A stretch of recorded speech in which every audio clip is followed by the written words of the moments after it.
मेरे शंकर के पास पहुंचकर एक बार दिल से कह दो, बाबा जगत से हार गया मैं, बहुत कष्ट है जीवन में, पर दुख बहुत है, पर सुख एक है कि मैंने शिव कथा में सुना है कि तू मेरे साथ है। बस ये दिल से कह दो उसको, मैंने शिव कथा में सुना है कि तू मेरे साथ है दुख दुनिया भर का, क्या ना करेगा।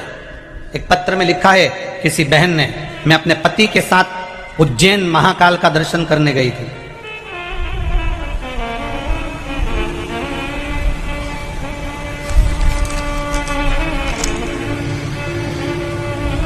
मैं परमेश्वरी त्रिवेदी रायपुर छत्तीसगढ़ से, कहीं बैठी हैं आप ही हैं? दोनों हाथ हिला दीजिए एक बार, हर हर महादेव। आपने पत्र में लिखा है बहन, गुरुजी शिव महापुराण का असर क्या होता है और शंकर की भक्ति क्या होती है, इस पत्र में लिखती हूं मैं। गुरुदेव, मैं अपने पति के साथ देवाधिदेव महादेव का दर्शन करने उज्जैनी महाकाल गई और महाकाल बाबा के दर्शन करे मैंने, बड़े भावों से दर्शन करे गुरुजी, बहुत आनंद आया, क्योंकि शिव पुराण सुनने के बाद पहली बार ज्योतिर्लिंग का दर्शन करने गई थी और बाबा देवाधिदेव महादेव का दर्शन कर कर मैं वापिस लौट रही थी। गाड़ी से जब मैं बाहर गाड़ी में बैठी और थोड़ी देर के बाद जब मैं गाड़ी से बाहर उतरी किसी कार्य के लिए, कुछ खाने के लिए, तो मेरे बैग में पैसे नहीं थे, मेरे 25,000 रुपये कहीं चले गए थे, गिर गए थे। वैसे भी कोई तीर्थ करने जाता है तो थोड़ा तो पैसा ज्यादा लेकर जाता है। 25,000 रुपये मेरे उज्जैनी महाकाल की उस धरा पर गिर गए गुरुदेव।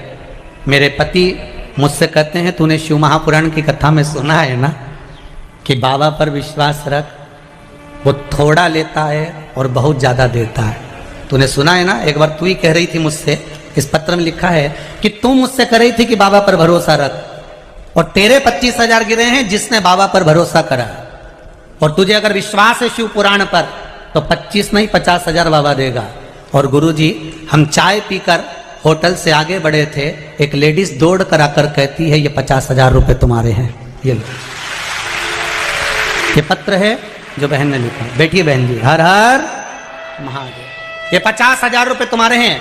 उसके पति कहते हैं, हमारे 50,000 रुपये नहीं हैं। बहन ने भी कहा, हमारे 50,000 रुपये नहीं है। नहीं, उसने कहा मुझे दान करना है। तो इन्होंने बोला कि मंदिर में दे दो, देवालय में दे दो, महाकाल बाबा के वहां पर मंदिर में जमा कर दो। तो उसने कहा नहीं, मैं तो मंदिर से तो आई हूं और वहीं से किसी ने कहा है कि उसके 50,000 रुपये हैं, देकर आइए। और ये 50,000 रुपये। अब दुनिया के लोगों को क्या प्रमाण दें? अब ये आंख के अंधे को कौन बताए कि सूरज यही है? कौन कहे? एक बार आजा आजा शिव की शरण में। भगवान देवाधिदेव कालों का काल महाकाल जहां बैठा है, शंकर की शरण में जाओगे, मंदिर में जाओगे, शंकर के दरवाजे पर जाओगे, खाली नहीं भेजेगा। आप ये मत सोचना कि कुछ गिर गया तुम्हारा, कुछ चले गया तुम्हारा, कुछ रह गया तुम्हारा। वो रह थोड़ा सा जाता है, और घर जाते जाते, घर में पहुंचते पहुंचते कितना दे देगा ये उसको मालूम पड़ेगा, उसको मालूम पड़ेगा। कल कथा में कहा था, ये माँ कामाख्या सेवा समिति कथा करवा रही है। जितना खर्चा आप ये टेंट, डोम, पंडाल, बैठक, प्रसाद जिसमें खर्च कर रहे हो, एक डायरी में लिख के रखना। समिति से निवेदन है, अगले साल की ये तारीख मिला लेना और जिसने जितना दिया उसका अंदाजा लगा लेना कि डबल चुबल पंचल हुआ कि नहीं हुआ, बढ़कर मिला कि नहीं मिला। वो अंदाजा लगा कर रखना, डायरी जरूर लिखना। और ये बात हम एक कथा में नहीं कहते, सब जगह कथा में कहते हैं। जजमान खर्च करे तो लिख ले कि कितना खर्चा करा है शिव महापुराण पर, कितना लगाया है शिव महापुराण पर, उतना लिख कर रखना और अगले साल बात करना उस तारीख में। यहाँ पर कई जजमान बैठे हैं। अग्रवाल परिवार ने कथा कराई थी सीहोर आकर, एक कथा भिलाई की और अग्रवाल परिवार ने कराई थी। इन दोनों से पूछा जाए तो अग्रवाल परिवार जिनके फ्लैट में हम ठहरे हुए हैं, उनके मुख से शब्द एक ही निकला, गुरुजी जब से कथा करवाकर कुबेरेश्वर धाम से आया हूं, बाबा की ऐसी कृपा हो गई कि दूसरी की तैयारी हो गई। ये शिव है।